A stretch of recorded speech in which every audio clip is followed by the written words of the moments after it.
have you ever met a romantic partner at a wedding? Um, Not a long-lived one. I didn't specify a length, but hey, that. Okay.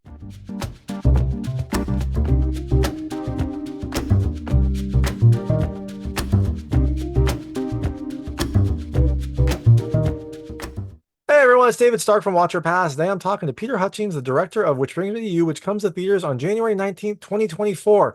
I'm going to talk to him right now. And while you're watching, if you can like and subscribe to this channel, that would be fantastic. Also, a lot. Thank you. All right, so thanks so much for joining me today. I've got Peter Hutchins, the director of Which Brings Me to You, which comes to theaters on January 19th, 2024.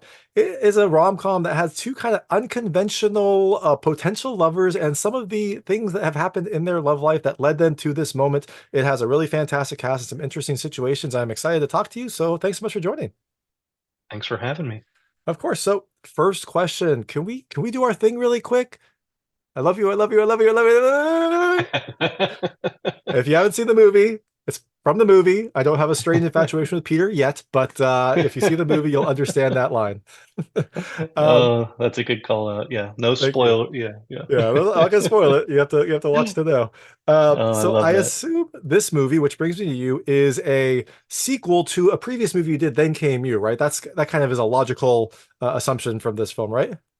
There is some DNA. It's not a proper sequel, but I think it is a good companion piece. And I, yeah, I don't know. I must have some infatuation with movie titles with you in it, I guess. you do. I looked. Three of the six movies that you got have you in them. So hey, you know what? It's good. Your Yeah, movies speak to people, right? They speak to you, so it makes sense. I Um, like that. so how did you come across this project? I know this is based on a book. Had you read the book before, or did you just read the script and just really love it? Like, how did this come across your desk? Yeah, so I first came across the script. I read it some years ago and I loved it. But it was already in development somewhere.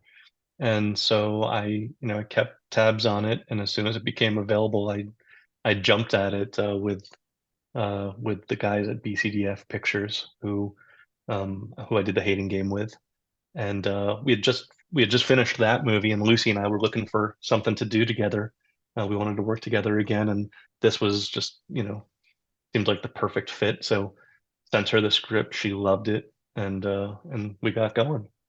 Perfect. So yeah, I was kind of curious. So you mentioned that this movie was already in development. Did any of that come along when you came on, or did they just give you kind of a blank slate? It sounds like you're able to get Lucy. I wasn't sure if any of the other cast members were already attached to the project or anyone else.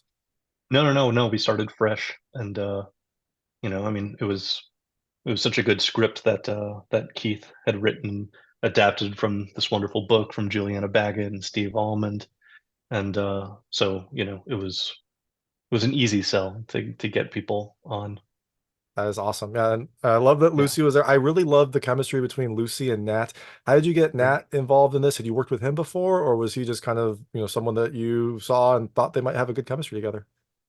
So my first movie that I did was I worked as the director's assistant to the great Bruce Beresford, who directed Driving Miss Daisy and Tender Mercies, and uh, and that was actually Nat's first feature film.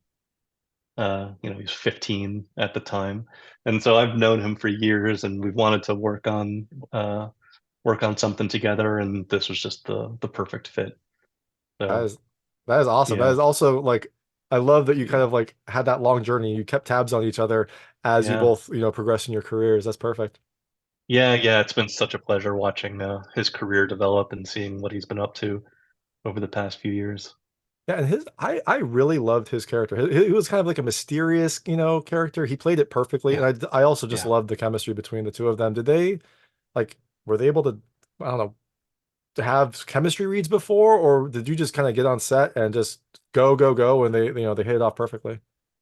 Yeah, so we spent a lot of time in pre-production workshopping the script and the characters and the relationship between the two of them. I wanted for them to, be as at ease both with the characters they were playing and the words that they were saying, but also at ease with each other. So, by the time we started running, it felt like we were 3 or 4 weeks into the shoot, which was good because on day one of the shoot they had to do the kissing scene in the coat closet. which is A pivotal early in scene. the movie, but still for actors, I kind of just threw them right into it. And, they're both pros but it's a challenge for anybody. And they rose to the challenge. Yeah, that's good. I'm glad that you want to start off just kind of rip that band-aid off, right? Just make sure that this is gonna Yeah. work. If that scene doesn't Yeah, work, then the rest of the movie probably is not gonna work either. So exactly. Yeah. and I absolutely loved seeing John Gallagher Jr. in this movie. I love him as an actor. Uh, He's just fantastic. I think very underrated. How did he get involved in this? He's just always such a fun, presence. His character was, maybe a little more serious, but he always yeah. does a fantastic job with him. Oh, he's just wonderful. I've been a big fan of his for years, and thought of him for this. We sent it to him, with some candles lit, and luckily he responded to it. And when he came on, when we first chatted, he said that he hadn't done a film in a year and a half, that he had just, nothing had spoken to him, and just this character, just really, he really connected with this character of Wallace. And yeah, he just plays him so beautifully. I loved those days with the two of them. Yeah, exactly. And that's interesting that, his character is a little bit of a recluse, and he also sounds like was not a recluse, but he kind of hadn't done a lot in a while. So it's kind of interesting how, the parallels between those Yeah. characters in his personal life. That might be why this character spoke to him. Maybe it was like, well, this is a good way for me to rip that band-aid off and get back out there. Yeah. And I remember when he showed up, he confessed to me. He's like, I haven't done this in a little bit, like there's some Yeah. nerves when you feel a little bit out of practice, which I totally get, because as a director, everybody else that I work with on a set is constantly working. And I'm lucky I make a movie every 2, 3 years. Mhm. And so literally everybody on set, cast and crew, is tends to be more experienced than I am. It's kind of funny, right? I'm leading the way, but I've made 5 movies and I'm working with people who, which is a lot for a director, but working with people who've, done 40, 50 movies. So I get the idea of, you kind of show up after having not been on a set for a couple of years. But, we were nervous together. I was nervous to work with him, but I think we were able to put that into the character and bring that into the character, right? Because that character he's also a little bit he's a little rusty, right? Yeah, exactly. And I assume you instantly made him do a kissing scene as well, just to like rip that band-aid off too. Just that's how you break through actors, right? Well, I would say no, but literally all of these past relationships, even when, if it's, you know 6, 7, 8 minutes of the movie, we schedule the movie so each one of those were like 2 days of the shoot. Mhm. So Yeah. there wasn't the Kind time, everyone just had to come and jump in. But because of that, I really tried to take the time to work with each one of them ahead of time, so that when they show up, you feel like it's hard as an actor to show up week 3 into a movie. It's like showing up to summer camp, and like everybody already knows each other, and you Mhm. kind of have to find your place.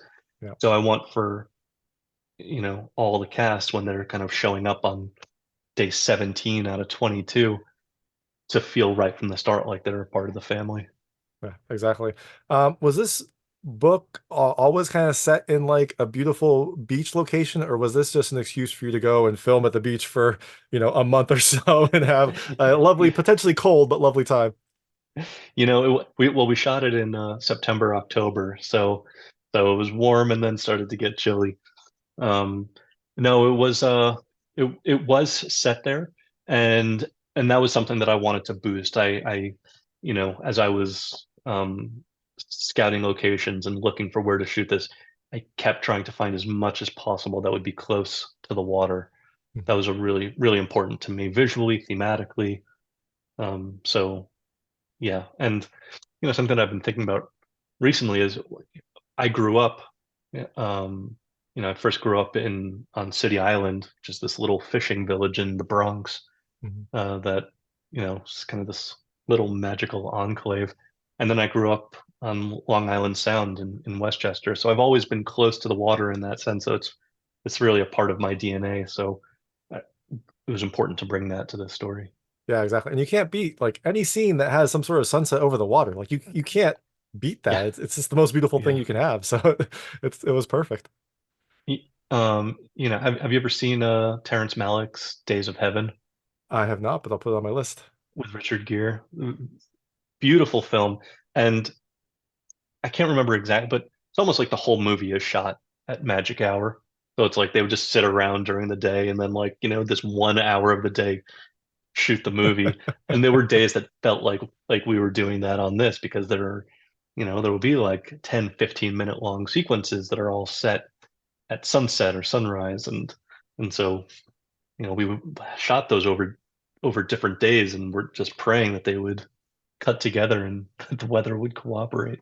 Yeah, the So weather was something I was going to ask. I mean, I know filming at the beach is wonderful until there's some random until rain when you need to shoot. yeah. So that must have been a challenge as well. Yeah, so we definitely didn't dodge every bullet. We got hit a few times and had to be light on our feet and adjust. But other times when it really counted, like some of those sunset, sunrise things, we did get lucky. And so you kind of, I mean, filmmaking is just one long process of Trying adapting and and yeah. trying to get lucky. Exactly. Yes, exactly, exactly. And trying Uh, to be as prepared as possible. You try and make as much of your own luck as you can, and then just there's a roll with the lot that's out of punches. your hands. Yeah. Yeah. And one scene that surprised me, there was a short kind of musical number that involved a few of the cast members. How was that? Like I assume that they both knew that they were going to be singing one, briefly during when they signed on, but how was it like filming a short, almost music video? So not when they signed on. There was a moment, because there's this magical realist aspect to it, and we were working on that, and one day, I called the two of them up and was like, "All right, how we always say there's no bad ideas, so just hear me out. I had this idea that because there was this scene where Britne Oldford's characters, is singing, and uh, and so I kind of just pitched this idea. They both were really into it, and then it evolved from there. And Karina Silva, our wonderful DP, she and her team just lit and photographed the scene so beautifully, and we had a lot of fun doing that. So that was a really special moment for me, and I'm glad that it stood out to you. Yeah, no, it definitely stands out from the rest of the stories. It was like, oh, this is interesting. I wonder where it's going to go. And yeah, you get to see kind of Yeah, their interactions with the past, kind of come full circle. yeah, yeah. So I know we have limited time. I'm going to switch to, I call it the lightning round. They're just very lightweight questions about the film. I want to see how your personal experiences map to things in the movie. You can feel free to skip any of them. I will not be offended, but I try to keep them very answerable. Okay. First question is, when was the last wedding you went to? Um, 2 years ago. All right. Say So when was it? yeah, when? Yep.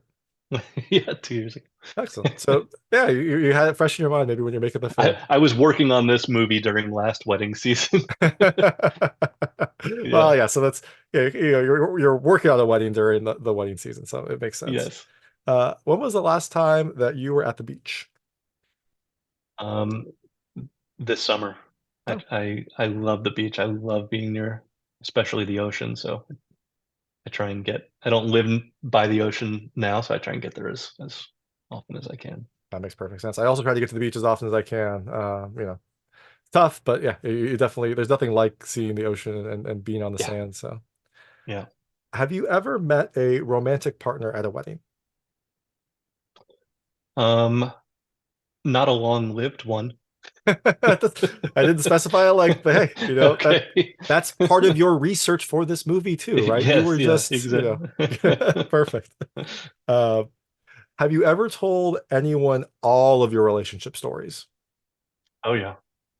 But Yeah, I mean, I I'm very much about openness and communication. That's one of the things that I loved about this story is that it really celebrates that. So yeah, that's something that's important to me. yeah, definitely. That's good. I'm glad you're practicing what you preach. It's perfect. Yes. Uh, this movie had a scene where they snuck into like an abandoned amusement park. Have you ever snuck into like an abandoned building or abandoned area? So when I was growing up, the local pool, we would scale the fence and go up on the roof. It was an open roof pool, and we would jump in. It was called beaming, and then they kind of got wise to us and shut it down and had police guards and but that was did that as much as we could growing up. Yeah, that's Excellent. about the only breaking and entering I ever did. Yeah, that's why I said snuck in, right? Like it Yeah, sounds yeah, yeah. lighter. Um, Yes. you can feel free to skip this one. What is the most kind of like awkward place that you have had some sort of romantic experience? It could be kissing, it could be hugging, but what is the most awkward place? And you can feel free to skip. The most awkward place. Oh gosh, I'm so boring. This, you know, I mean, it's not so boring that it's like, oh, Like we a in couch, our but guest room was up. yeah, yeah. But but nothing wild enough that it kind of like comes to mind as, oh, this is the answer. So yeah, Well, next wedding, you can fix that. Be the change you want to see. yes, great Uh, quote. and the last question is, do you have a thing you do with a loved one or a significant other like something that you would have like as your thing or something that you kind of consistently do with them? Well, I love to cook, and that's cook. I kind of feel like making a nice meal for someone, and then I also love sharing the movies that I love, and so you kind of make a meal for someone and then introduce them to one of your favorite movies. That's a little bit of my love language. That sounds like a lovely night. That sounds perfect. I'm like feeling butterflies right now. So the film is out on January 19th, 2024. You're out promoting it, getting the word out. But I imagine you probably have some other projects in mind, some other things bubbling up. After people see Which Brings Me to You, what can they look for next from you? Well, with the writers and actors strike, a lot of stuff Mm. got delayed that 6 months. And so just kind of starting to get things going again. So I've got a few things in development, and hopefully one of them gets, you know, reaches the starting line for this year that we can shoot, and then it'll come out next year. So hopefully there's some news on that front soon. Perfect. Fingers crossed, fingers crossed. But before any sort of future project you can look for, Which Brings Me to You, which comes to theaters on January 19th, 2024. This is director Peter Hutchins. Thank you for your time. Thanks so much for having me. Nice to meet you. Awesome. Pleasure meeting you. Thank you so much. That was Peter Hutchings, the director of Which Brings Me to You, which comes to theaters on January 19th, 2024. It is a rom-com that stars two very unlikely potential lovers and some of their past relationships and things that they've learned. It has a fantastic cast and some really interesting situations. If you liked this interview, please like and subscribe to this channel. It helps me out a lot. Make sure all my new content goes straight to you. Thank you.